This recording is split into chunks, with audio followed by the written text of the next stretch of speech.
I accidentally discovered my wife was sleeping with my best friend, and the worst part is how long they let me sit at the same table with them pretending I was family. I'm 38 years old. My wife, Emily, is 36. We were together for 13 years, married for 9.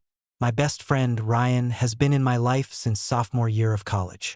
If you had asked me 6 months ago who I trusted most in the world, I would have answered with their names without hesitation. Now I honestly don't think I'll ever fully trust another human being again. I've rewritten this post 4 times because every version either sounds too emotional or too detached. The truth is I feel both. Some days I'm furious enough to shake. Other days I feel completely numb, like my brain still hasn't caught up to what actually happened. People always ask how someone misses signs of cheating for so long. The answer is simple. Because real betrayal rarely starts with obvious lies. It starts with comfort, routine, trust, and tiny moments your brain refuses to label correctly because the alternative would destroy your entire life. Emily and I had a very ordinary marriage. Not perfect, not dramatic, just normal. We owned a small 2-story house outside Denver.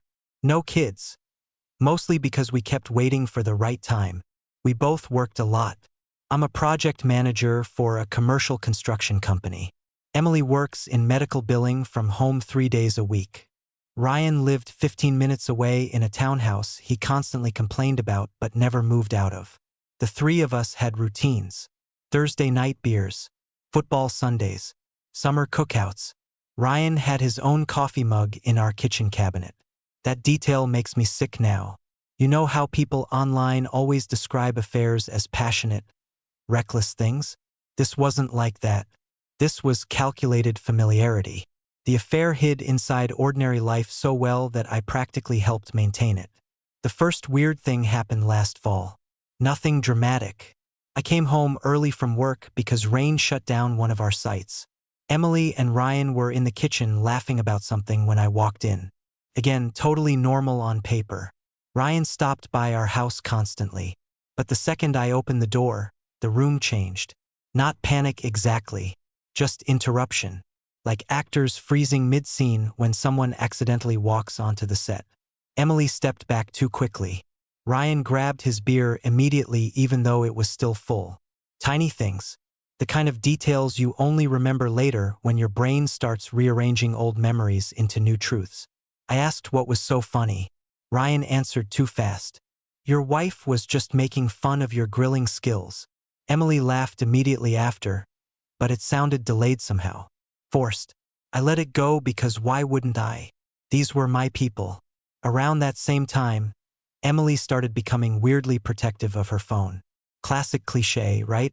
Except when it happens in real life, you spend weeks inventing reasonable explanations because your mind resists the obvious. She started tilting the screen away, taking calls in the laundry room, sleeping with the phone under her pillow.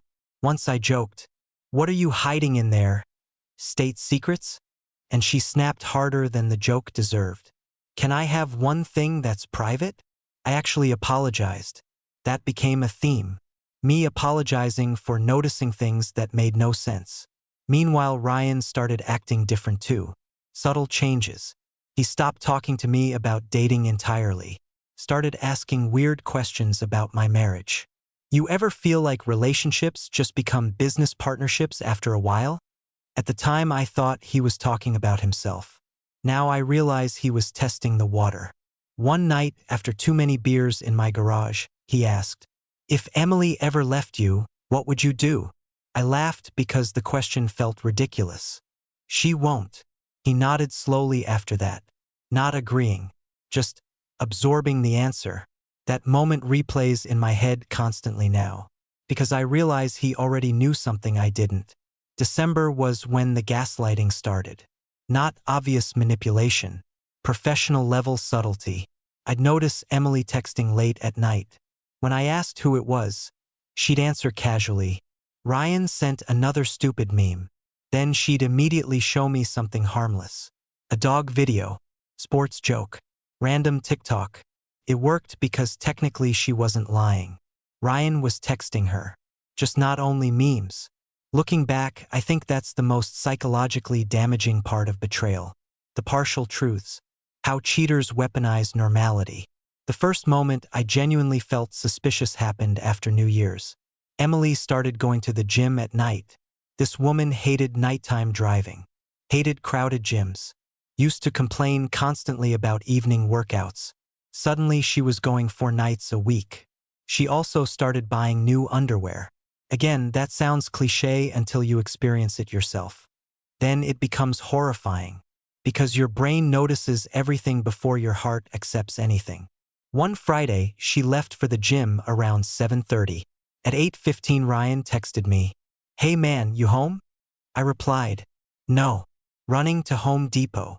He never answered, and suddenly something cold moved through my chest. Not certainty, just instinct. I drove past the gym on my way home. Emily's car wasn't there. I sat in my truck staring at the parking lot while snow collected against the windshield. I remember feeling embarrassed, even thinking suspicious thoughts. That's how deep trust runs. You feel guilty for doubting people who are actively betraying you. When Emily got home later, she smelled like Ryan's cologne. I noticed instantly because I bought him that cologne for Christmas 2 years earlier. I almost said something. Instead I asked, "Good workout," and she smiled normally. Brutal. Then she kissed my cheek and went upstairs. I sat alone in the kitchen for almost an hour afterwards, staring at the refrigerator. Something inside me had shifted permanently. From that point on, I started quietly paying attention. That's important. I didn't become obsessive overnight. I became observant. There's a difference. I noticed Emily suddenly volunteering to pick things up for Ryan constantly. Coffee, dry cleaning, groceries. I noticed Ryan stopped bringing dates around entirely. I noticed they had private jokes now. Small references I wasn't included in.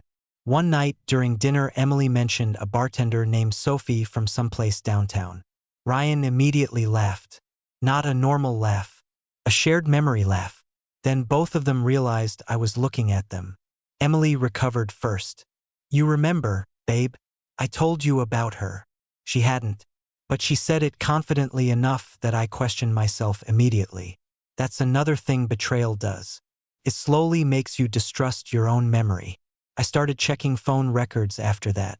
I hated myself for it.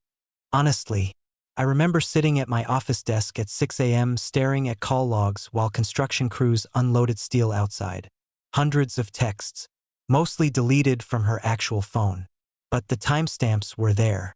1:12 a.m., 11:48 p.m., 6:03 a.m. Who texts their husband's best friend at 6 in the morning? People having an affair. That's who. Still, I didn't confront them. Partly because I was scared of being wrong. Partly because deep down I already knew I wasn't. Instead, I became someone I barely recognized. Quiet, methodical, emotionally detached. I started documenting things. Hotel charges, timeline inconsistencies, photos. The worst night happened in February. Ryan hosted poker night at his townhouse. 4 of us were there. Beer, cards, normal guy stuff. At one point Ryan went upstairs to grab another bottle.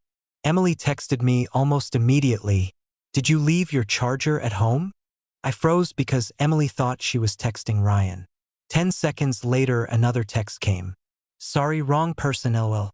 I looked across the room at Ryan coming downstairs holding beers.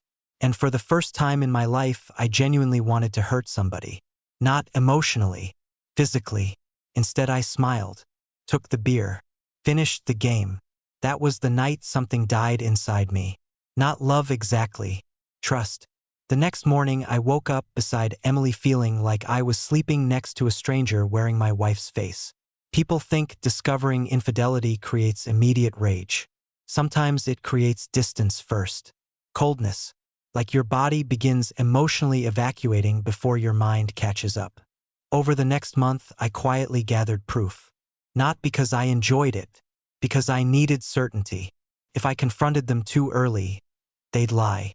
And I knew something terrifying by then. They were very, very good at lying. I bought a voice-activated recorder and left it in Emily's SUV. Even typing that makes me feel disgusting. But what I heard destroyed me. Their conversations weren't romantic. That's what shocked me most. They were logistical, careful, experienced. They discussed my schedule, my moods, whether I was getting suspicious. At one point Ryan actually laughed and said, "He notices stuff, but he always talks himself out of it." Emily answered, "He trusts us." That word almost made me throw up listening to it. Not husband and wife. Them. I spent an entire weekend alone in my truck pretending I was on a fishing trip because I physically couldn't sit inside my own house anymore. I kept replaying every memory from the last 2 years trying to figure out what was real. Anniversaries, vacations, birthday dinners. Had they been secretly texting each other while sitting beside me? Probably. That level of psychological humiliation changes you. You stop feeling human. You feel like the punchline to a joke everyone else understood first. Edit. A lot of people are asking why I didn't immediately leave. Honestly, because when your reality collapses slowly, you don't react dramatically at first. You become numb. Also, I wanted undeniable proof before detonating my entire life. I know some people think secretly gathering evidence is manipulative. Maybe it is. But I knew exactly what kind of people I was dealing with by then. If I confronted them emotionally, they'd rewrite the story before I finished speaking. I needed facts. Update 1. Things got worse. Much worse. I finally accessed Emily's iPad because she forgot it at home one morning. Before anyone judges me, yes, I know it was invasive. I also know my wife was sleeping with my best friend while eating dinner across from me every night. The messages went back almost 18 months. I didn't read all of them. I physically couldn't. Some things burn into your memory permanently though. Ryan. Sometimes I think he deserves someone who actually loves him. Emily. He's comfortable. That's different. Another. I hate pretending sometimes. Ryan. You're close. Just wait until finances are separated. That message changed everything. Because suddenly this wasn't just cheating. They were planning, strategizing, building a future while I funded the present. I contacted a lawyer the next day. Quietly, the attorney told me something that emotionally wrecked me. Do not confront them yet. Apparently people become dangerous when they realize stability is disappearing. So I kept pretending. Do you understand how psychologically exhausting that is? I cooked dinner for my cheating wife while secretly preparing divorce paperwork. I watched football with the man sleeping with her while mentally inventorying assets. Every normal interaction felt radioactive. Meanwhile, Emily became more affectionate suddenly. That part almost broke me more than the affair itself. She started initiating sex again, started asking about my day, started touching my arm during conversations. At first I thought guilt triggered it. Then I realized something worse. She sensed distance, and she was trying to regain control of the situation. Once you notice manipulation patterns, you can't unsee them. One night she asked softly, "Are we okay?" I looked directly at her and said, "Why wouldn't we be?" She held eye contact for maybe 2 seconds too long, like she was searching my face for evidence. I smiled. She smiled back, and I swear that moment aged me 5 years. Update 2. The confrontation. I didn't expose them immediately. I planned it carefully. Maybe too carefully. Ryan's birthday was in April. Big barbecue at our house. Friends, neighbors, Ryan's sister, Emily's coworkers. Around 20 people total. I know this sounds theatrical, but understand something. These two spent almost 2 years turning me into an unknowing participant in my own humiliation. I wanted witnesses.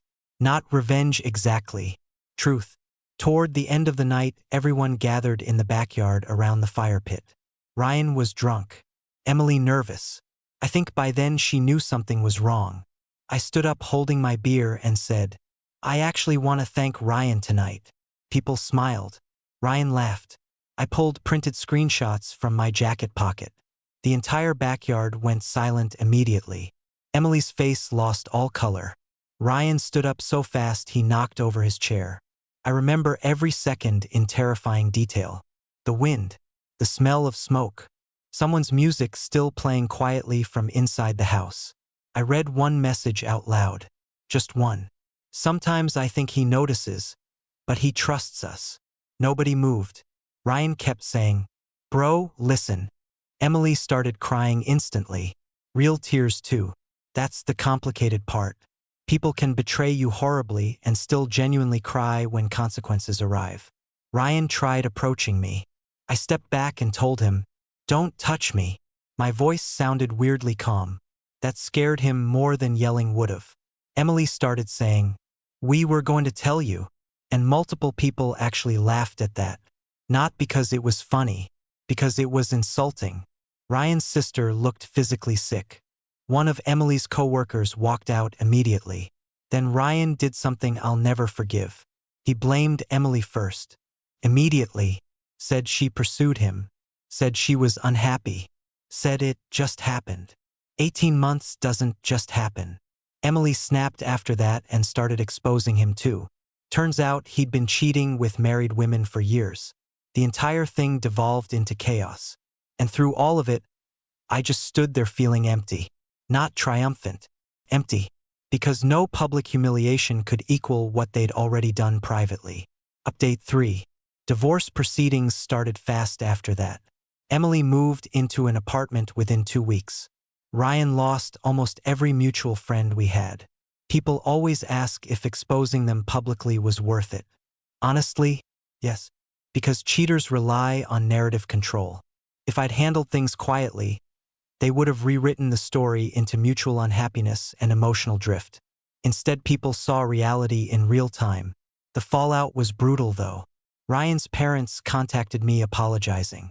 Emily's mother cried on my porch for an hour. Mutual friends split into awkward factions. The strangest part was how quickly people admitted they'd noticed things. Apparently, I was the last person to know. That realization humiliated me more than the affair itself. I stopped sleeping properly. Lost almost 20 pounds. Started waking up at 4 a.m. every day with panic attacks. Therapy helped eventually. So did routine. Gym. Work. Silence. You rebuild yourself through repetition after betrayal. One ordinary day at a time. Final update. It's been 11 months. The divorce finalized last week. I kept the house. Emily kept most of the furniture because honestly I didn't want it anymore. Too many memories attached to ordinary objects. Ryan moved out of state after his company quietly pushed him out. Apparently sleeping with your best friend's wife becomes a workplace issue when everyone in management golfs together. Emily reached out recently. Not to reconcile. To apologize properly. We met for coffee. And here's the weird thing. She looked smaller somehow. Not physically. Emotionally. Like the fantasy version of their relationship collapsed once secrecy disappeared. She admitted they barely speak now. Of course they don't. Affairs thrive inside illusion. Reality kills them. At one point she started crying and asked, "Do you think you'll ever forgive me?" I thought about that for a long time before answering. "I don't think I'll ever fully understand why you did it." That was the truth. Because cheating isn't just sex. It's psychological destruction. It's watching someone look you in the eyes every day while secretly building another life behind your back. It's eating dinner beside people sharing private jokes about you. It's realizing trust can survive right up until the exact second it dies. But here's the part Reddit probably won't like. I survived. Not dramatically. Not heroically. Slowly. Painfully. Like learning to walk again emotionally. I started fishing again. Started traveling for work voluntarily. Started reconnecting with people I neglected during my marriage. A few months ago, I met someone named Claire at a bookstore downtown. Nothing serious yet. But the first time she touched my hand, I realized something important. Betrayal changes you permanently. But it doesn't get to own the rest of your life unless you let it.